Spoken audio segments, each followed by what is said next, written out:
I'm Diyana Kostovska, for those of you who didn't participate in the morning session. I'll present the Lagoon of LIFE project. The other name is Man Lake Symbiosis in Atanasovsko Lake for the benefit of biodiversity and people. I'm the project manager of the Lagoon of LIFE project and work for the Bulgarian Biodiversity Foundation.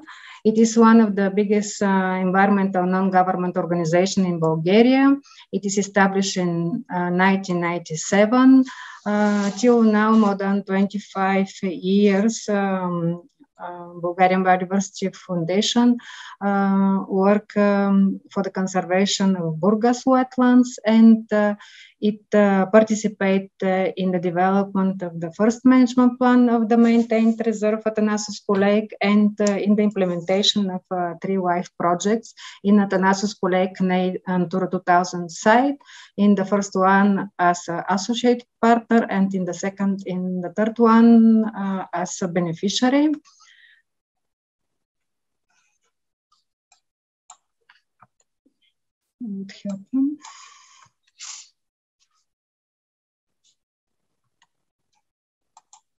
It doesn't want to change. For those of you who didn't participate in the morning, because our first presenter explained where is Atanasovsko Lake, I'll be very short. Atanasovsko Lake is part of the Black Sea region, and it is one of the lake from the Burgas wetland complex. Atanasovsko Lake is active salinas, and probably after Brigitte, I have to say that active salinas in Black Sea region, they are more specific and different from those in the Mediterranean. There are several levels of protection here. Northern part of the lake is maintained reserved. Here is allowed self-production activities without the period from 1st of April to end of July during the bird breeding. The southern part of the lagoon is a protected area. The whole water body is a Ramsar site. The lake with the surrounded agriculture land is Natura 2000 site declared by both Directive Bird and Habitat Directive. And this Natura 2000 site is the most representative in Bulgaria for the priority habitat coastal lagoons, and the second most representative in the Black Sea biogeographical region after Danube Delta. And this is the site with the highest number of bird fauna in Bulgaria, 334 species.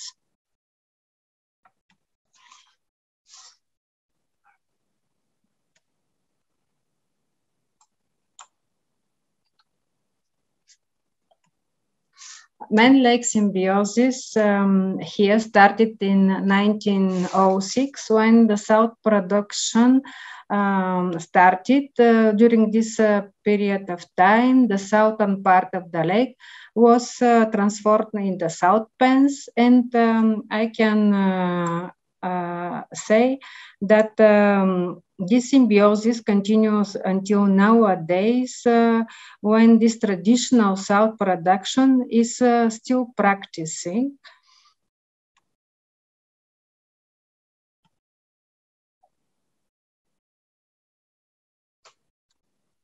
I make this, I don't know why, but my slide. Okay. And our conservation approach in Atanasovsko Lake developed over the years, and it can be summarized in 3 main periods. The first period from 1997 till 2012 is characteristic with this that most of the biodiversity data were collected, but with predominance of the bird species data. And conservation actions were concentrated in the lagoon with aiming mostly bird species conservation. During this period of time, we gained support from abroad, from Swiss experts, and the main stakeholder was the regional branch of the Ministry of Environmental in Burgas. During the second period, from 2012 to 2018, we started to target coastal habitats, and conservation work was directed through their restoration. But again, this conservation work was concentrated in the lake. And in the third period, the whole lagoon ecosystem was targeted, and nowadays actions are implemented in the Natura 2000 site. But not only this, we aim a coherence between all the Natura 2000 sites in the Burgas Bay.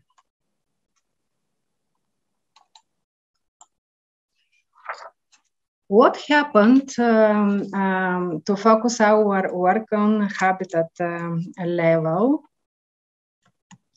This was a disaster event, flood in February 2010, when 30 kilometers from the traditional salt production infrastructure, mainly dikes and earth wooden barriers, were destroyed.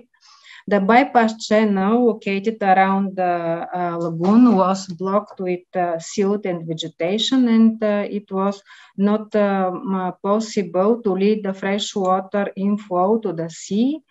Protected dike next to the bypass channel was broken, and freshwater inflow went to the lake. During this period, water in the lake rose with 1.2 meters, and all this destruction of water management facility from one side affected salt production, but from the other side affected water condition in the coastal habitat, mainly hydrological and hydrochemical conditions.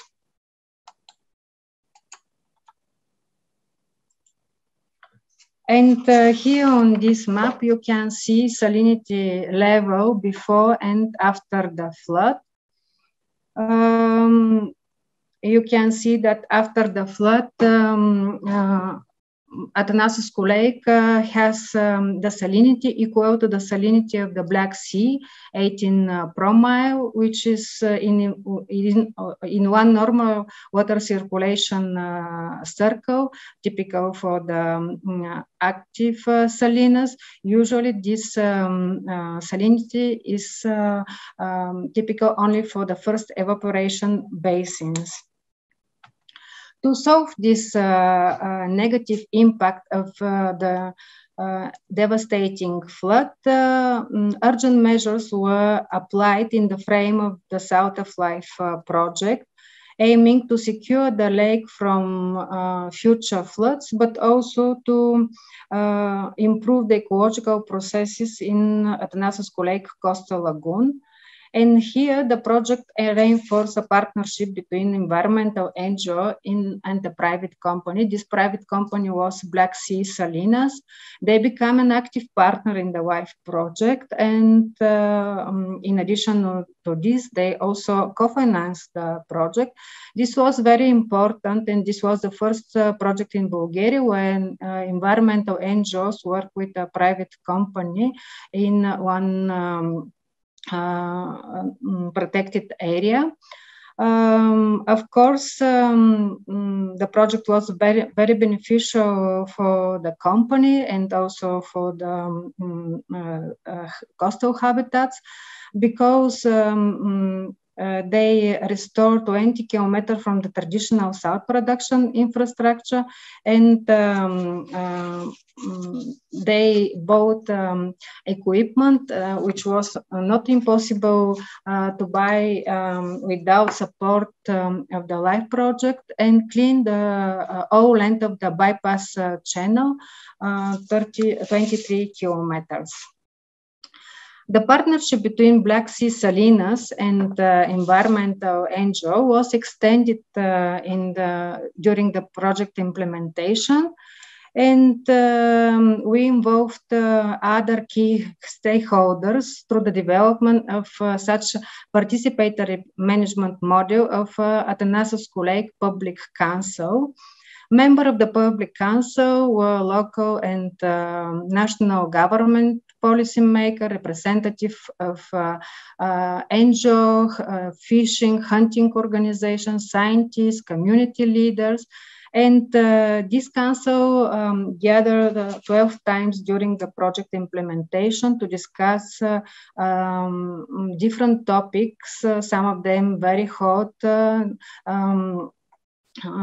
connected with Atanasovsko Lake, and gained very good media coverage on this discussion and also on our activities in the lake. That's why this is really very successful and instrument. BBF gathered public coverage and create emotional connection between local people, also tourists in the area, and Atanasovsko Lake through many events such as South Festival, Biodiversity Carnival for children from the kindergarten, half marathon, which we organized in January when Atanasovsko Lake celebrate its name day. We also developed through two trails, Avuset Trail and South Trail on the both shore of Atanasovsko Lake. South Trail is very popular now as it is the only place in Bulgaria with open spa basins with light and curative mud. And in addition to this, we developed new products. One of it is the first Bulgarian chocolate with Flor de Sel, and very good cooperation between small producer and foundation. And all these products associated the origin of the south from the protected area. And only to mention here that with regard to the event, we have to be very creative because it's very competitive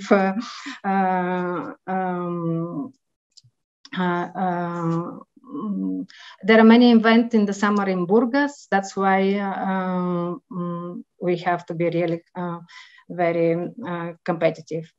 While revealing the potential of the lagoon, the socio-economic needs of Burgas are grown, and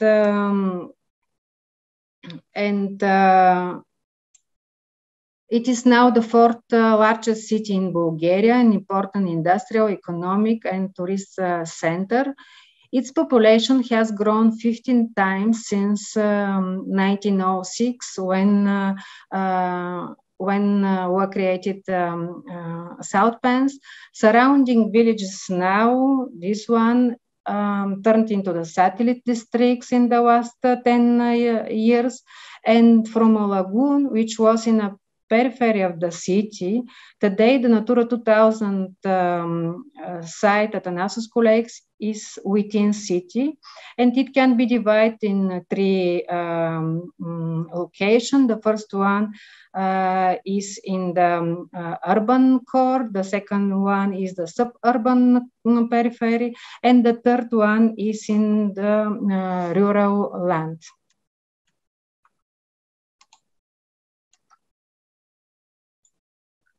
And of course, this development arise new pressure. Most of them are connected with housing and industrial development, but also with other type of development. On this map, you can see plant development until 2030. And this high speed, for example, it's not built, but it is planned to be built on the southern part of the lake. All this development from one side changed the agricultural land in urbanized land, but create unregulated water drainage into the bypass channel and the Black Sea, because Atanasovsko Lake is the lowest part of the watershed of the Atanasovsko Lake, which is 220 quadrat kilometers. And another pressure is risk of abandonment of less profitable traditional salt production. As you see, this is also planned to be red and probably to be urbanized due to the low price of the salt, but also and shortage of workers. Diyana, a very kind request to speed up the presentation. Yes, I have only two slides. Okay. The Lagoon of Life project started in 2018 to cope with these pressures. And I want to share some of the activities which are new and for us, and they are connected with development of new added value products and services with other businesses, food producers, small cosmetic companies, tour operators. And our idea is to create a participatory conservation model. And from these new products and services, percent of their profit to be deducted in Atanasovsko Lake fund. In this way, to create self-sustaining mechanism for future conservation of the lake after the end of the project.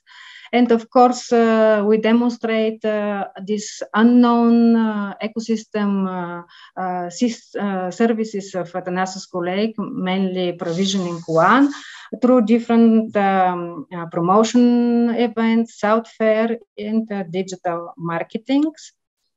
And what lessons you learned and are important to maintain the man-lake symbiosis. And I think that they are very important not only for us, not for other places in Mediterranean and Black Sea region.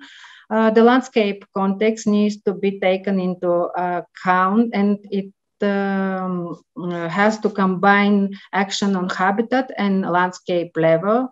Involving the stakeholder is very important to ensure this participatory management of the lagoon. And one of these stakeholders has to be the owner of the water management infrastructure. In our way is Black Sea Salinas Company. Maintaining the traditional salt extraction nowadays is not possible without alternative use of the new natural product and services, having contact from the Natura 2000 site, and participating in the special planning processes to ensure the landscape connectivity is also very important, and generating attachment and awareness among the citizens and tourists of Burgas. And last but not the least, networking and replication from other projects. It's very important, and this was one of the ideas for organizing this webinar today. And thank you for this talk, and more information you can find on our Facebook profile and our website. And here I want to share with you our recognition that came in November from Council of Europe. Our work with South of Life was on the second place of the landscape award for the period of 2000 in the 7th session, 2020-2001.